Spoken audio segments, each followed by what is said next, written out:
Now, the Supreme Court has today cleared the Adani Group of companies of the allegations raised by petitioners on the basis of the Hindenburg report of the alleged stock manipulation and inflation of its share prices. The Adani Group of companies has all been absolved of all these charges. But here comes the bigger question. The Hindenburg hit job led to the billions being made by short sellers, and there is nothing illegal about it. Capitalism has taken to the extreme is not illegal, and an individual has a free rein to make crazy amounts of money over the ruins of others. The pensioners, the middle class, whose hard-earned savings and pensions get usurped by unscrupulous means utilized by short sellers to make millions. But what comes as a cause of concern is when manipulation of financial instruments is used as a weapon of war to attack a country, its economy, and its financial health. So when India's economy gets a hit by a fake Hindenburg report, which has dodgy, malicious support of a multi-billionaire George Soros, there is an immediate need to probe this matter deeper. There is an immediate need to mobilize our investigative agencies, the SFIO and the Enforcement Directorate and the CBI, to expose this sinister plot of the influential whose aim was to bring the Indian economy down to its knees, its reputation and goodwill tarnished. The fact that they have not been able to be successful in doing so is another matter. The days of the few rich men running the world are far gone. India needs to strike when the iron is hot. Let's quickly listen in to our External Affairs Minister S. Jaishankar pointing to exactly that in one of his recent comments. I could take a view that the individual in question, Mr. Soros, is a old, rich, opinionated person sitting in New York who still thinks that his views should determine how the entire world works. Now, if I could only stop at old, rich and opinionated, I would put it away. But it's old, rich, opinionated and dangerous, because what happens is when such people and such views and such organizations, they actually invest resources in shaping narratives. I spoke about globalization. All right, Yogendra Kapoor, senior economist on the telecast with me. So you heard what S. Jaishankar said, our External Affairs Minister. We talk about a few rich, old, opinionated and dangerous men, the likes of George Soros, who think they run the world, who think they can get away with anything, but have not been able to do so in view of our resilient economy and the high GDP rates that India continues to grow. In a situation such as this, where a clean chit has been given by the Supreme Court to the Adani Group of companies, there have been allegations of inflating the share prices which have been set aside, which were the allegations without any verifiable proof that were provided by Hindenburg or the George Soros Foundation run ORCCP. There is then a stronger point to debate that should our investigative agencies now take a stand and delve deeper into the issue, because this is not just a matter of short selling and making billions of dollars, which is not illegal, but at the same time attacking India's economy, our financial robustness in a bid to limit the entry of FIIs, FDIs into our country. Can there be a probe? Can there be a solid case created and our investigative agencies mobilized? Well, Megha, I would say that the Hindenburg case clearly proves that how false narratives can be always built up to tarnish the image of a reputed institution. And I would say that in this matter, the Supreme Court has logically come to a conclusion where it has directed the government and SEBI to initiate action against Hindenburg for ignoring rules in shorting the markets. Point is that now here is a situation that the Supreme Court has clearly come to a conclusion it had earlier stated in May also that there is no prima facie case against Adani Group, but since they had set a time for under which SEBI had to report, now once the entire investigations are over, except the 2 points which still remain as alleged by the Hindenburg Group, but majorly all the issues have been put at rest when Supreme Court has clearly stated that there is no further need of investigation, as they have prima facie found no logical reasoning or justifications coming out of what Hindenburg report had alleged. So I think the very important message now is that going forward, it has to be a very, very clearly, a stated phenomena where, the action needs to be taken against such short sellers so that such situation doesn't arise, which tends to, affect the financial system of a country. Okay. Arun Bhaskar, he's a researcher, journalist, educationist, and he also wrote a book on the Adani Group of companies. Now, Arun Bhaskar, we have gotten a Supreme Court verdict. The Adani Group of companies have all been absolved for all the charges levied against them. There were 24 of those probes that were being initiated and probed into by the markets regulator SEBI. The questions that I raise over here is about this dodgy, malicious link that has emerged with George Soros Foundation's ORCCP levying these allegations without any verifiable proof. In a situation such as this, can there be our investigative agencies who can delve deeper into this concern, delve deeper into this conspiracy that had been hatched, and take stern action against the culprits? Before I deal with the Supreme Court argument, let me point out two things which I have been stating consistently ever since the launch of my book on Adani in November last year. When the book came out, it was before the book came out earlier. The book came out, when the book came out, Hindenburg had not happened. Both before Hindenburg and after Hindenburg, I've been saying the same thing constantly. First, Adani has put all his money into his business. Unlike many other industrialists, he does not have private villas or private yachts or other luxury items of personal consumption.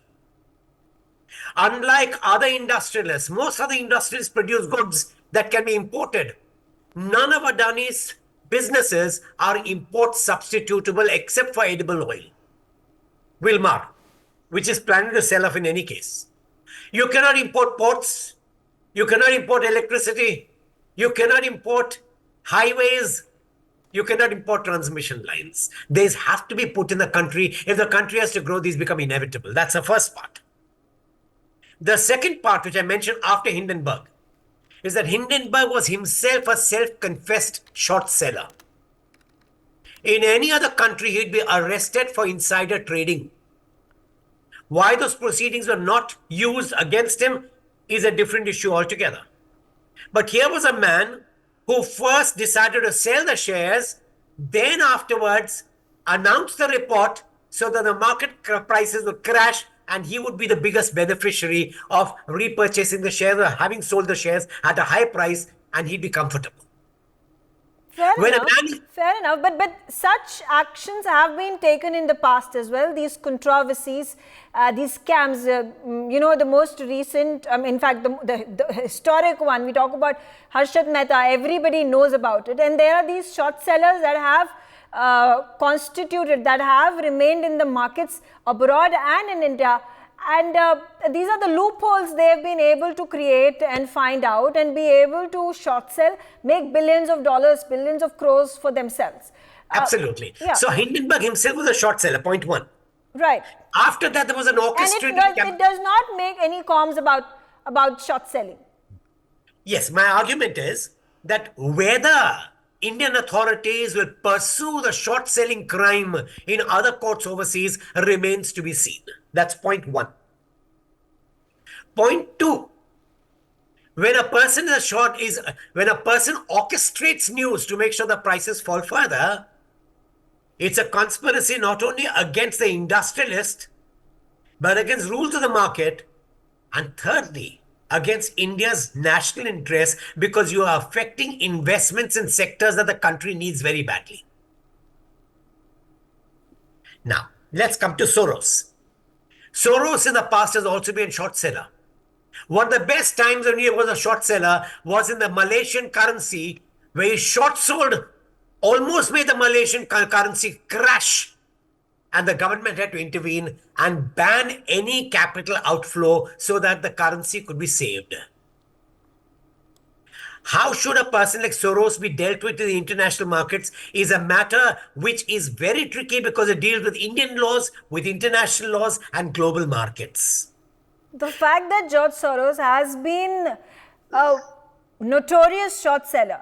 Yes, notorious short seller is the right Bank word. of England that had been run, again, the handiwork of George Soros. When we take a look at his rap sheet, if I may call it, there have been several of these transgressions that have been made by him to become a billionaire, and it's a matter that is known across the globe. The fact that he has not once been charged for any of these transgressions is for there to understand that how the rich continue to become richer. There are, like I said, as the conversation that happened, there was this remark that was made by S. Jaishankar that a few rich, old, opinionated and dangerous individuals that at one point of time thought that the world was revolving around them and they could run the world and the economies, that truth is no longer true. In a situation where India's economy continues to grow and there has been a concerted malicious attempt, because there are evidences. Now, how do we prove them? When we have George Soros Foundation that has now made these allegations, provided these reports. I talk about the ORCCP. Now, that was the report that was used by the petitioners to file this case against Adani Group of companies in the Supreme Court, which has been sidelined, which has been rejected by the Supreme Court. The Supreme Court has categorically said this is not relevant. Yeah, exactly. It is not relevant. So if it's not relevant, can our agencies, the Enforcement Directorate, can SFIO, can even the CBI probe into the matter? And like you rightfully said, that this is about national security. This is about the health of our financial institutions. This is about how we need to project India and propagate India as a potential lucrative market for investments to pour in.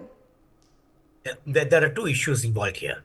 First, if Soros could be proceeded against, Malaysia would have done it almost 20 years ago. He had actually short sold a national currency, not a company. Yes.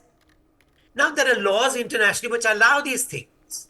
So he may be working within a legal framework, but India is right in saying we will not take cognizance of a report that has been created by a vested interest player. So India has taken the right stand in saying, look, this is a report by a vested interest player. We do not have to consider this at all. Right.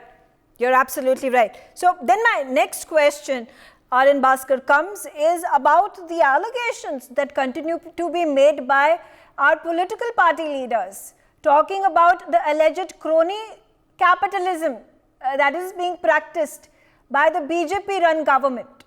Now, do we say that are these political parties falling prey and they are innocent when they are not understanding the modus operandi of these short sellers and of George Soros, and thereby causing the harm to the national security, to the financial security of our country? Or they are very well aware of all this, but would want to stoop to the level because of what they think are going to be political gains? Look, these are always political games. If you look at all the scandals that have come up ever since independence, India's independence, X-industrialists was favored by the government, Y-industrialists favored by the government, Z-industrialists favored by the government.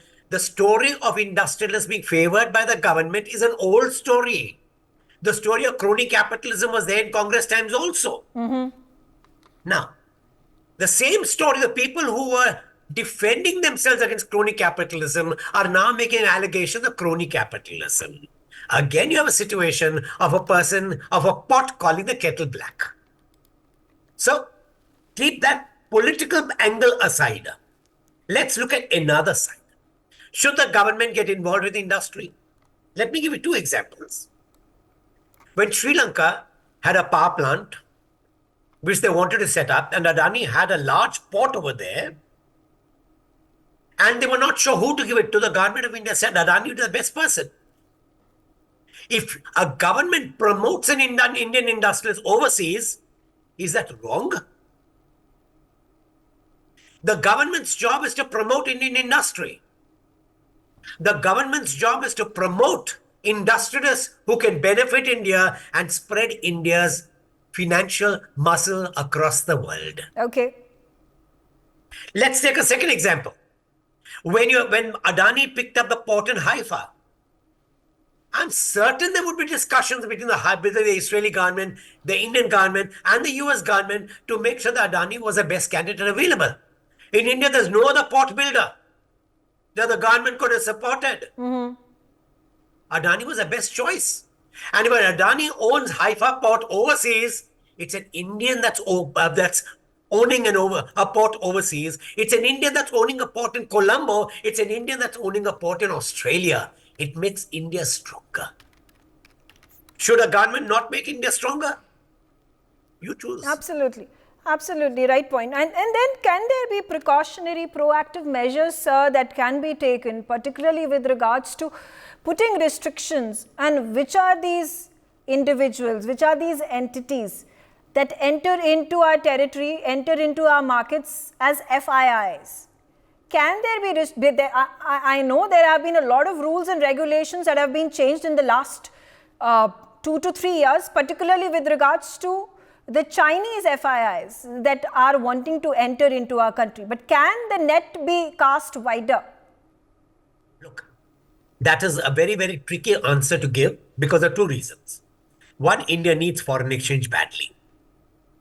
Personally, I'm against blocking Chinese investments because if we look at the startups, the 100 startups that came up in India, the unicorns, all the unicorns are funded by the Chinese. The benefit came to India. When you stop a funding source, you remain vulnerable to a Western funding source. And the problem with with the markets and Adani was that the Western world went against Adani. If there had been Eastern source of funds, maybe there'd be a balance of funding. Okay. Okay, fair enough. Quickly also getting in other panelists into the discussion. Ankit Jain carrying forward this conversation and the conundrum at this point of time that we have, that we need to keep our markets robust. We want to ensure that our market is not adversely affected by these short sellers, particularly those sitting abroad. We need to have strong, stringent measures to ensure these loopholes are not exploited and manipulated to their benefit. But at the same time, R.N. Bhaskar said that India needs foreign exchange. India needs these foreign investments. India needs the FIIs and the FDIs. How do we ensure there is a balance that we create? Before I answer that, I just want to make one point in this, that we have to look at from a very, very different perspective. India is becoming a mature market. This is not the first time. We have faced it first time, but globally this keep on happening in UK, US, Canada, and different places. So we are vulnerable to it and will remain vulnerable to it. So there has to be checks and balances. And the biggest checks and balances is if this would have happened where the wrong information is put in. One, George Soros has put in a right information that Adani has these weak points, they've done these frauds and they were proven fraud, then he's right. But he's putting a false information across social media, across the entire corporate sector, everywhere across. If this would have happened against a US company, can I do it against Microsoft tomorrow? Indian government will itself put me behind the bars because it's a wrong information going out.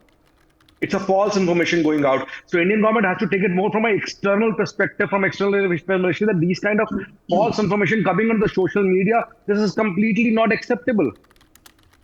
So that one thing has to be trained. It is not about India. It is about hitting us on an integrity level, which will keep on happening. Today is happening with Adani, tomorrow it will have Reliance, the third it will have with ICICI, fourth it will have with HDFC Bank, this would keep on happening. So we have to do it and deal with the West in a very strong fashion, that you can't put false information about us just like that. If you have proofs, give it to us. Yes, you need to investigate back. These guys have to go to the under the court. How can they put wrong information under the social media? They can't. So this is a bigger point. We all need to look into that. Okay. But also, you know, a pertinent question arises in one's mind is, do you feel that this short selling that happened via the Hindenburg report, the Hindenburg hit job, was just a byproduct, and Adani was the target, and it had to take the hit? But Yes. the larger motive over here to dent India's economic interests, to dent I India's completely agree. national security. And I if that's completely so, how do we prove these charges? Why have we not initiated a probe as yet? So that's the next question. That is what I'm saying. We have to initiate the pros, take it to the international matter, maybe file a court. The way it happens in US, the US guys file a case against any human issues happen in India. They file a case in those governments, and then Indian government have to represent that there's a human things happen, something happened in India, in Delhi, somewhere, a corner of the street. They file a case there. Why can't we do that? And make US government or the citizen party to it. This has to happen. I don't see why we should not actually put a case against Facebook, Twitter, everywhere these false information came in through. Why this false information they allowed to happen? Okay. Okay, fair enough. Yogendra Kapoor, again, you know, these agencies, foreign players, banks, a number of these reports that had been filed, the allegations that had been made, also even ended up questioning the reliability and credibility of our markets regulator, SEBI.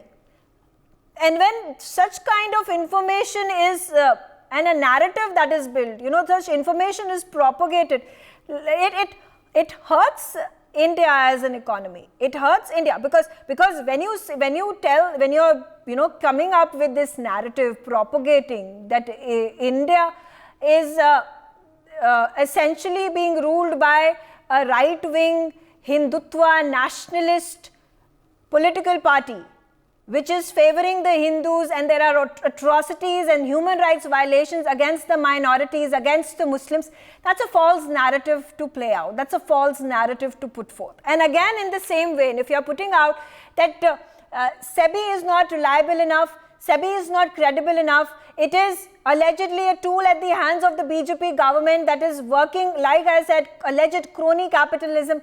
How do we fight these allegations? How do we put in India's picture to the world?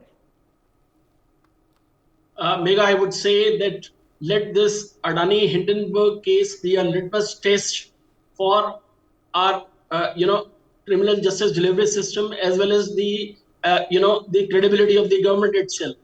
The point is that, as we can see, that Hindenburg or the people who were supporting them, they were looking forward towards, kind of damaging the reputation of Adani Group, as well as, hitting them hard and expecting, actions against them from different quarters. In the similar way, I would expect now that our Supreme Court, as well as the government, they should go after these very, people to ensure that these kind of things are not repeated and they don't affect, the credibility of the government in future. And the very fact that once these kind of steps are taken, you will see that there will be a counterbalance in the economy, that whomsoever is alleging, he will have to allege with proper logical reasoning as well as justifications, and not, by just putting anything in the air. Okay. Quickly then coming back to R.N. Bhaskar now, the fact that our economy is resilient, it has been growing at a robust GDP of 7%, 7.6%, and we have been able to tide over the crisis rather swiftly. The Adani Group of companies have been able to recover the losses they had been making in the last 9 to 10 months. But had it been that our economy was shattered, the fact that we, if at all, we had been under depression, or we had been fighting recession or inflation, like the West is facing at this point of time, Europe or America, we would have been hard hit, and our recovery would have gone on for years and years together. So the fact that we have been able to fight it and been resilient is something that is just a coincidence. Like, these attacks could happen again and again. How do we how do we shield ourselves from this? No, there are two issues involved here. Leave aside the country for the time being. Look at Adani as an industrialist. When all the Hindenburg allegations came about, nobody actually looked at the return on capital. His return on capital was robust. Yes, he had borrowed a lot. And industrialists will always borrow a lot if you can make more money than the cost of interest. Adani did the same thing. He used the money to expand his growth, to hasten his growth, but at no time did his rates of return diminish. At no time did a single loan to a single bank worldwide get affected. So much so that when Hindenburg crisis took place, none of the banks called back their fundings. Adani was able to get money from one bank and close the accounts in another bank, which had allowed a certain amount of speculation in the bond market for the loans that he had taken. A lot of credit goes to Adani, who could manage this financial transition from banks who had given out bonds against the loans they'd given and shift the money from those banks to other banks that were not going to allow this kind of speculation.